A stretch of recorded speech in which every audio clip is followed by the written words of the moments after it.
The Lakers are not the only thing that binds together this sprawling city, as it is impossible to tell the story of the history of Southern California without the automobile.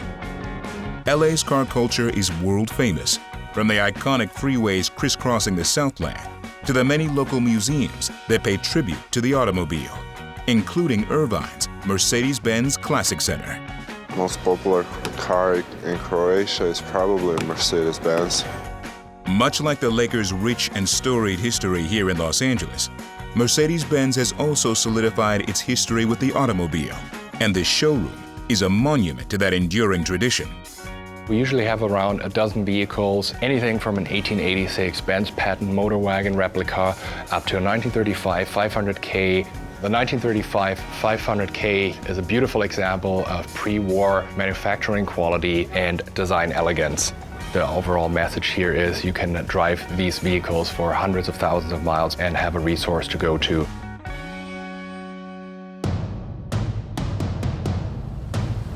Just blocks from the Lakers' El Segundo practice facility is a hidden gem. The Automobile Driving Museum features another showroom of additional stunning vintage cars and free rides in several of the collection's finest. Rookie center Ivica Zubac makes the most of his off day, indulging in some classic Americana. The Automobile Driving Museum has been here for about 10 years. Our mission is to preserve the history and function of the American automobile for generations to come. I guess a good place to start would be pretty much the car that, as we say, put the world on wheels. It's the Ford Model T. At one point in time, 65% of all cars on Earth were Model Ts. So there were quite a few of them. It was great to learn some part of American history. We try to feature everything from the first 100 years of the automobile. So they all drive? All of these cars drive, on a good day. Yeah. I definitely like cars, old school cars especially. If I find some cars that I can fit into, maybe I start collecting them.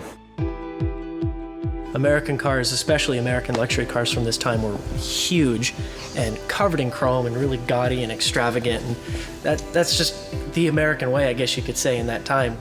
Here we have 1969, I believe, Plymouth Superbird. This one is long. American muscle cars, they're really cool. So this little yellow and green car right here, it's a 1935 Morgan three-wheeler. This one drives? Absolutely, absolutely. Not often, because it's not all that easy to drive, but yes, it does drive. Absolutely. And what about this one?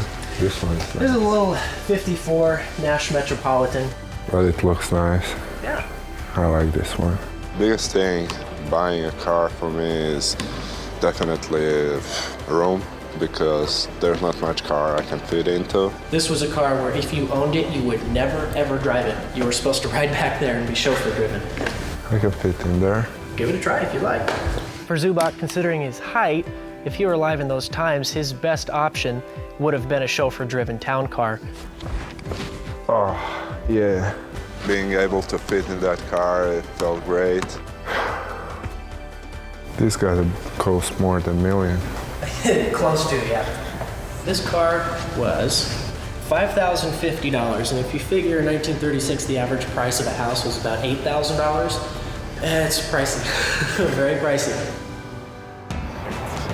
Well, now I think we'll go take you for a ride in one of our convertibles, our 57 Ford Skyliner. You gonna let me drive? I wish I could. Here at the Automobile Driving Museum, we believe that these cars should be driven. That's what they were built for. So every Sunday, as a part of your tour, we have 3 different cars parked out front, and as a part of the tour, you can ride in them. Let's try to fit in here.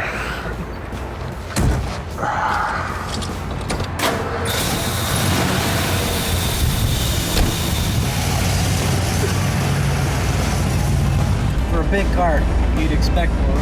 Yeah, but I'm used to getting my knees up to my head. This one is pretty good. I didn't expect this. I like that car. That car is really nice. Maybe I buy that car. Maybe one day if I sing a big contract.